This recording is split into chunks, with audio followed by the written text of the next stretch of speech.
Istoricul și jurnalista Sabina Fati, profesorul de științe politice Cristian Preda, Denis Deletant. Doamnelor și domnilor, cu voia dumneavoastră, Sabina Fati va începe această lansare. Bună ziua, vă mulțumim că ați venit în număr mare să-l ascultăm pe domnul profesor Denis Deletant. A predat la universități celebre din Statele Unite, din Marea Britanie. A scris o bibliotecă de cărți despre România ultimului secol, despre România comunistă. Această carte, România sub comunism, paradox și degenerare, este probabil cea mai completă, dacă putem spune așa, și cea mai bună carte despre epoca vechiului regim, despre cum a luat naștere comunismul și cum a evoluat în tot secolul trecut. Cartea este incredibilă, se citește ca un roman, ca pe un roman de spionaj. E ușoară și are atât de multe lucruri noi pe care nu le-ați mai auzit niciodată, pe care nu le-ați mai citit niciodată, încât vă îndemn să o citiți din scoarță în scoarță. Aș vrea să începem printr-un capitol care cumva a rămas și ne interesează și astăzi, politica externă a lui Ceaușescu și continuitatea ei până astăzi, de la Revoluția din Ceoslovacia, când Ceaușescu a refuzat să se alăture statelor din Pactul de la Varșovia, și ce s-a întâmplat după aceea și cum Ceaușescu și-a dat seama că Moscova s-a împotrivit lui, și-a dat seama că Moscova ar vrea să trimită printr-un exercițiu militar în România forțe ale Pactului de la Varșovia și forțe sovietice care să rămână după aceea aici. Există mărturii pe care domnul profesor Deletant le citează în această carte despre cum inclusiv Ceaușescu le-a cerut înalților demnitari din armată și securitate să divorțeze de soțiile lor rusoaice, cum unii au făcut-o și alții n-au făcut-o, inclusiv dintre generalii de rang înalt. Domnule profesor, pentru că timpul aici e atât de scurt și atât de multă lume vrea să vă asculte, aș vrea să încep prin a vă întreba cum ați pornit să scrieți această carte, care a fost motorul care v-a adus aici. Mulțumesc pentru invitație de a fi printre voi astăzi. Motivația a venit de la domnul Romulus Rusan, soțul doamnei Ana Blandeanu, și eu participând la conferințele de la Sighet, mai ales la întâlnirile celor care au creat memoriul de la Sighet, am fost în mai multe rânduri rugat să țin câte o conferință. Și după 2-3 ani, domnul Rusan mi-a propus să scriu o carte despre comunism în România, dar pentru liceeni. Pentru că și atunci, la începutul anilor 90, veneau foarte mulți liceeni în vizita la închisoarea din Sighet și domnul Rusan voia să le dea ceva în mână, o carte, o cărticică despre istoricul închisorii, dar și despre atmosfera politică din anii 40, mai ales sfârșitul anilor 40 și începutul perioadei comuniste din România. Deci eu am scris o cărticică, avea vreo 140 de pagini, dar am fost rugat în mai multe rânduri să măresc cartea și, de exemplu, domnul Ion Caramitru, ministrul culturii, m-a rugat să lărgesc cartea pe care am scris-o pentru memorialul de la Sighet, pentru că voia să o tipărească în limba engleză și să distribuie gratis pe la 4.000 de licee din România cartea mea în limba engleză. Și atunci lumea a aflat că am scris această versiune, adică a fost tradusă cartea în limba engleză și sigur că a fost în avantajul meu, adică am devenit oarecum cunoscut cu această publicitate gratuită și am tot dezvoltat critica aceea. Dar ce s-a întâmplat? Am primit tot felul de materiale de la foști deținuți politici din România și de la foști ofițeri ai securității care voiau să-mi completez cunoștințele și pentru mine, fiind un străin din afară, a fost un mare avantaj pentru că, de exemplu, în 93, printr-o împrejurare diplomatică, am fost rugat de ministrul nostru britanic de externe să duc niște materiale legale domnului Măgăreanu, Virgilul Măgăreanu, și cu aprobarea guvernului britanic le-am dus la SRI și domnul Măgăreanu, după ce ne-am cunoscut un pic, voia să mulțumească și m-a întrebat cu ce vă pot ajuta. Și atunci, în momentul acela, mi-am venit în gând să cer acces la arhiva securității.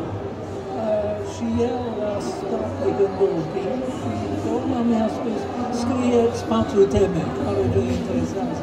Și am spus procesul lui Lucrețiu Papușcanu, rezistență în munți, componență securității la 30 august 48 și orice raport al unei direcții regionale atunci, al securității din anul 50 și am spicuit ceva din aia. Și el a stat pe gândul un pic iar și a spus, notați astea pentru mine, lăsați, foaia pe care a scris aceste cerințe și să-mi dați un telefon peste 2 luni. Și mi-a dat numărul lui personal de mobil. Și în 93 puțină lume avea telefoane mobile.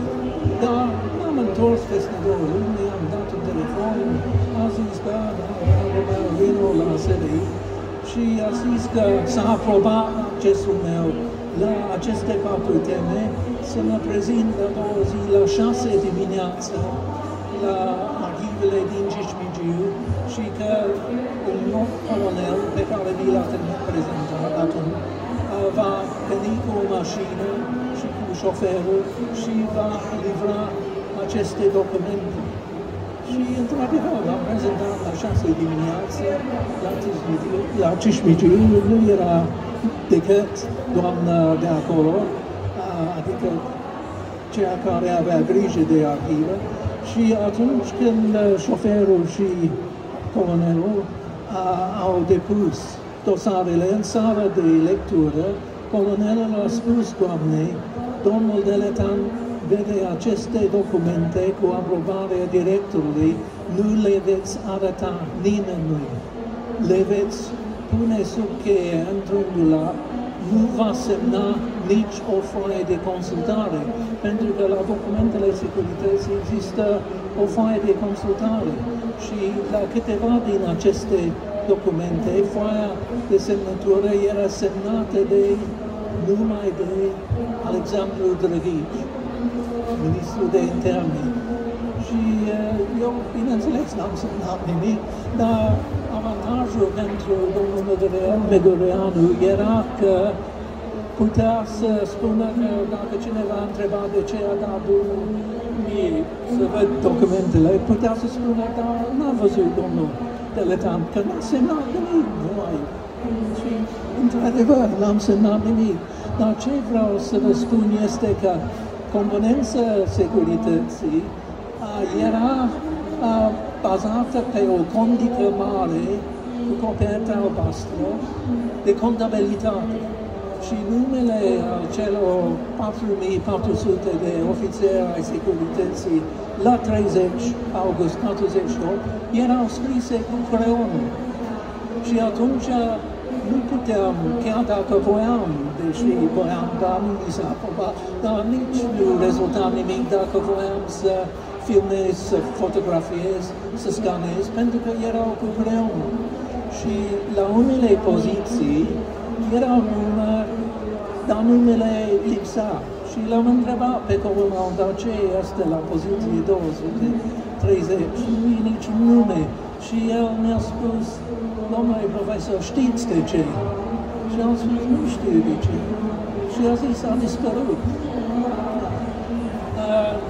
Deci, în legătură cu această condigă, care e foarte importantă, pentru că avea numărul de partid, carnetului de partid, avea și detalii despre originea etnică a ofițerilor superiori, avea starea socială și încă ceva, am uitat care era a patra rubrică. Dar, după 93, când am văzut condica și am copiat cât am putut câteva, mai multe nume, nu ele scapii securității din toate, cred că erau 13 direcții regionale atunci. Am mai cerut în 99, când s-a înființat CNSAS-ul, să văd condica, să mai completez și nu se găsea. Și acum un an am cerut iarăși. Există această condică pentru că n-avea cotă. N-avea cotă și domnul director Bucrea a spus că caută unii se caute, dar tot n-au găsit condica. În ziua de astăzi nu știu unde o fi. Dar cel puțin am avut norocul să poată copia mai multe nume din condică și la șefia, șefia securității din 48, cei trei ofițeri, deci Pintelie Bodnarenko, Alexandru Nikolski și Vladimir Muzuru, au fost cetățeni ucrainieni născuți în Uniunea Sovietică. Pentru că consilierii sovietici au creat securitatea din România. Și chiar am avut posibilitatea să văd unele din rapoartele consilierilor sovietici, care erau scrise și în română despre calitățile acestor trei ofițeri superiori pe care i-am pomenit. Și la doi dintre ei, consilierul sovietic a scris cam așa ceva, parafrazez, n-are o minte prea lucidă, dar suficient de bună pentru nevoile noastre, cam așa. Al treilea era gol acolo la aprecierea consilierului, dar din păcate, mulți dintre angajații erau fie măturători de stradă, fie oameni cu o poziție socială foarte joasă, erau chelneri, erau oameni fără o pregătire, zic eu, suficientă ca să fie ofițer. Erau angajați, impresia mea, nu am cum să dovedeți, deși bănuiesc că erau angajați pentru că băteau bine pe prizonieri, pentru că după spusele multor deținuți care mi-au scris că v-am spus că primeam tot felul de materiale în 90 și încă astăzi oamenii de la fostă securitate îmi trimit câte ceva, au câte un off sau o doleanță și au încredere în mine. Și asta este norocul meu, explică de ce sunt mai multe lucruri de care a vorbit Sabina acum, care nu apar în alte studii despre perioada comunismului, pentru că am fost un privilegiat străin.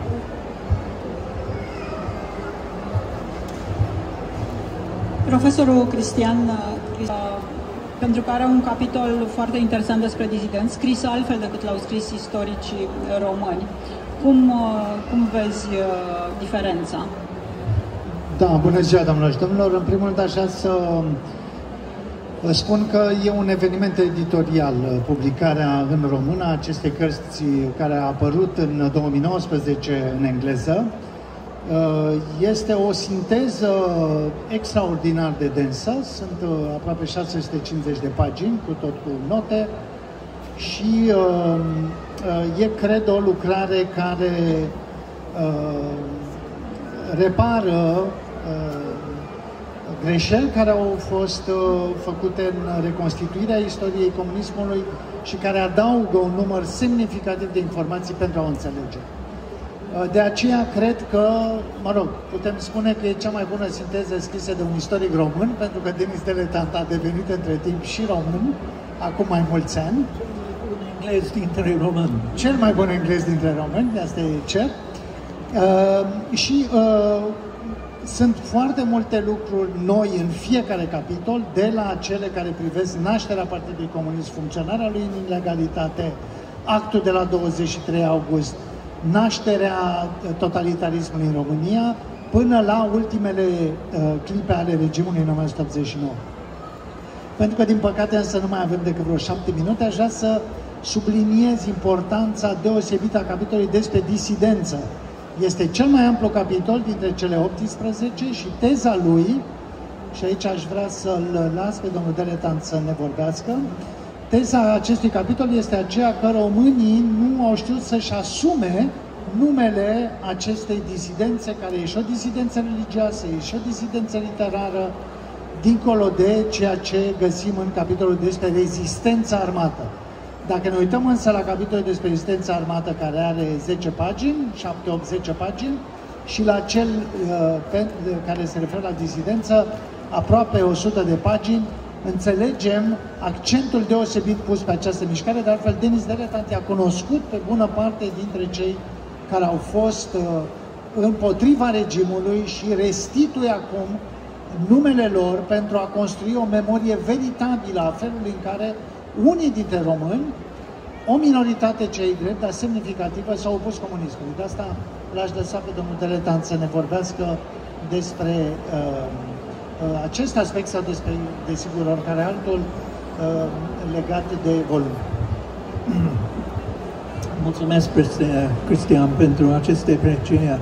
Ceea ce m-a frapat în drumurile mele prin România și contactele mele cu români și mai ales contactele mele cu dizidențe a fost faptul că era o majoritate cu doamne, cu femei. Unde erau bărbații? Mă tot întrebam. Și mă aduc aminte când eram observator în mai multe rânduri, mergând pe la diverse sate din România, deseori când căutam, intram într-o secție de votare, într-adevăr, dis de dimineață, și vedeam acolo în comitetul de organizare a secției de votare numai femei. Și în Dobrogea, odată, într-un sat, am întrebat pe președinta, care era profesoară de liceu, dar unde sunt bărbații? Și răspunsul ei, deci la 7 s-a deschis secția, răspunsul ei a fost sunt beți. Și asta nu a fost prima oară când am întâlnit acest fapt. Deci am rămas, n-am cunoscut-o pe doamna Cornea înainte de 89, deși știa că am încercat să o vizitez la Cluj, dar am cunoscut cunosc de mulți ani pe Ana Blandeanu, de exemplu, pe Ileana Mălâncioiu, alte doamne foarte curajoase prin ceea ce au scris și cum au înfruntat regimul. În străinătate, în Occident, de exemplu, doamna Blandeanu a fost tradusă și s-a scris multe articole în presă de specialitate și în tiraje mari, adică ziare cu tiraje mari despre ea și despre alți dizidenți din România. Dar aici recunosc că dacă vorbim despre eficiența securității, securitatea a fost foarte reușită în ceea ce a făcut de-a lungul anilor, pentru că a suprimat această dizidență și a făcut ca cunoașterea Occidentului despre dizidență să fie așa de limitată. Și aici vedem noi, știm cu toții, nu? Ceaușescu, regimul comunist, a rămas peste 40 de ani datorită mare parte a acțiunilor securității.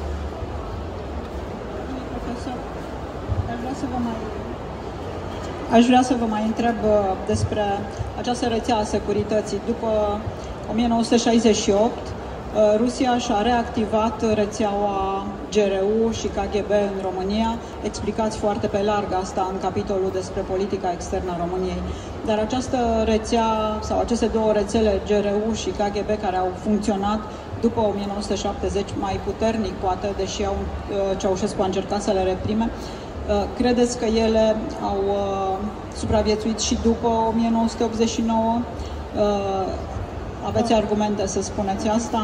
Aceste nume care sunt vehiculate în presă de astăzi ca fiind pro-sovietice sunt nume care apar în atenția unității 0110, adică unitatea contra spionaj, care era dedicată filierii diplomaților din Pactul de la Varsovia, inclusiv diplomaților ruși.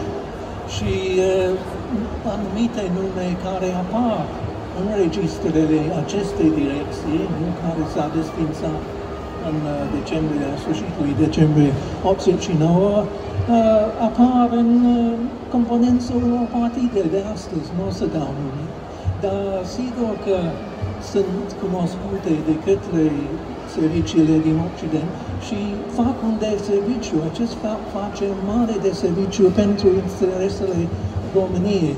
Dacă ne gândim că numai în 90 a fost reactivat cu mare acum generalul Mihai Karaman, dar un mare spion al României, dar al Uniunii Sovietice, pentru că spiona și pentru Uniunea Sovietică. Faptul că el a fost făcut șeful CIA-ului din România în vara 90 a trimis un semn foarte negativ către Paris, Londra și Washington de natură serviciilor din România atunci și faptul că n-a fost nicio lustrație în România. Și asta este o problemă de care România suferă acum, adică lustrația înseamnă să scapi de oameni care au intenții inamice de unui sistem democratic, dar și au lipsă de profesionalism, pentru că unii dintre acești oameni sunt complet nepregătiți. Eu știu asta că am văzut, mi s-a dat voie în Statele Unite să văd ce încercau să facă oamenii spionajul american, spionajul românesc în Statele Unite în anii 80 și face țară de rost. Trebuie să vă gândiți că după fuga lui Pacepa în iulie 78, americanii adică România, Ceaușescu a fost nevoită să retragă specialiștii, fantomele lui, cum se spune în limbajul respectiv, și în locul lor au venit niște oameni complet nepregătiți, de care își bate joc autoritățile americane în rapoartele lor. Deci, până nu se face o triere pe bază de profesionalism în România, încă dăinuie această, n-aș spune lipsă de credință, dar totuși imaginea României suferă. Ați spus că nu vreți să dați nume despre persoanele care au supraviețuit dinspre rețelele GRU și KGB în perioada post-decembristă. Dar ei mai trăiesc? Da. Două sau trei nume mai trăiesc. Da. Și sunt activi? Acum trebuie să-i întreb pe ei, să deduc anumite lucruri, dar nu sunt.